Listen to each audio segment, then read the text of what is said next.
Hello guys, welcome to back. তোমাদের জন্য আবার একটা স্টেটাস এডিটিং ভিডিও নিয়ে চলে এলাম। তো বেশি দেরি না করে চলো ভিডিওটি শুরু করা যাক।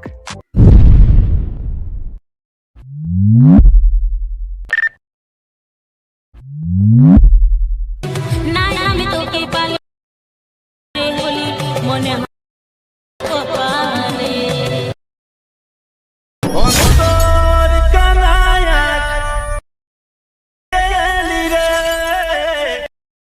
মন পুড়ায়া তুই চল।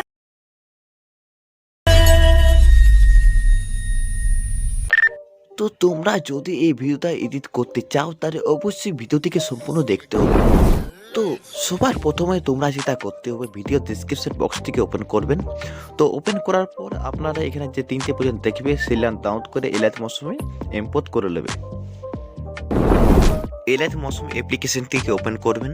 তো ওপেন করার পর প্রজেক্ট অপশনে ক্লিক করবে, আর এই যে ফার্স্ট যে তিনটি প্রজেক্ট দেখছি ডাউনলোড করে নেবে, ঠিক আছে। তো বিনা প্রজেক্টটিকে ওপেন করবে। তো এরপর এই ধরনের ইন্টারফেস দেখতে পাবে। তো এরপর তোমাকে যেটা করতে হবে, এখানে যে ডবল বিট দেওয়া আছে দেখো, দেখো 8.20 সেকেন্ডে। তো এখানে চলে আসার পর একটি ফটো এখানে অ্যাড করে নেবে। তো আমি জলদি তাড়াতাড়ির মধ্যে একটি ফটো অ্যাড করে নিচ্ছি। তো ফটোটি অ্যাড করার পর আপনাকে ফুল স্ক্রিন করে নিতে হবে, আর লাস্টটা নিয়ে আসতে হবে, লাস্টটাকে নিয়ে আসবে তাই নিয়ে, ঠিক আছে। তো এরপর ফটোর মধ্যে ইফেক্ট লাগাতে হবে। তার জন্য এই প্রজেক্ট থেকে ব্যাক করো, আর যে শেক ইফেক্ট প্রজেক্ট আছে সেটাকে ওপেন করবে।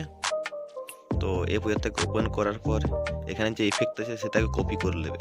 তো কপি করার পর আবার ওই বিটম্যাপ প্রজেক্টটিকে ওপেন করতে হবে। তো ওপেন করার পর যে ফটো অ্যাড করেছিলেন সেই ফটোর মধ্যে এটা পেস্ট করে দেবে। তো ফটোর মধ্যে ইফেক্ট এবার অ্যাড হয়ে গেছে। তো এরপর তোমরা যেটা করতে হবে, সিম্পলি এই প্রজেক্ট থেকে একবার ব্যাক হবে, ঠিক আছে। তো ব্যাক হবার পর তোমরা যেটা করতে হবে, যে ইফেক্ট প্রজেক্ট আছে সেটাকে ওপেন করবে। তো ওপেন করার পর এখানে যতগুলো লেয়ার থাকবে সিলেক্ট করবে, তারপর আবার ক্লিক করে কপি করে নেবে। তো কপি করার পর আবার বিটম্যাপ প্রজেক্ট থেকে ওপেন করবে, আর ফার্স্ট বিটে আপনাকে এতে পেস্ট করে দিতে হবে। তো পেস্ট করার পর আপনার ভিডিও এখন সম্পূর্ণ রেডি হয়ে যাবে। তো সিম্পলি এটাকে সেভ করে নেবেন। আর এই ধরনের এডিটিং ভিডিও দেখবার জন্য অবশ্যই চ্যানেলটিকে সাবস্ক্রাইব করে রাখুন। তো আর ভালো লাগলে অবশ্যই একটি লাইক করে দেবেন। চলো নেক্সট ভিডিও দেখা হবে। Bye bye. चोरी चोरी दिल तेरा चुराए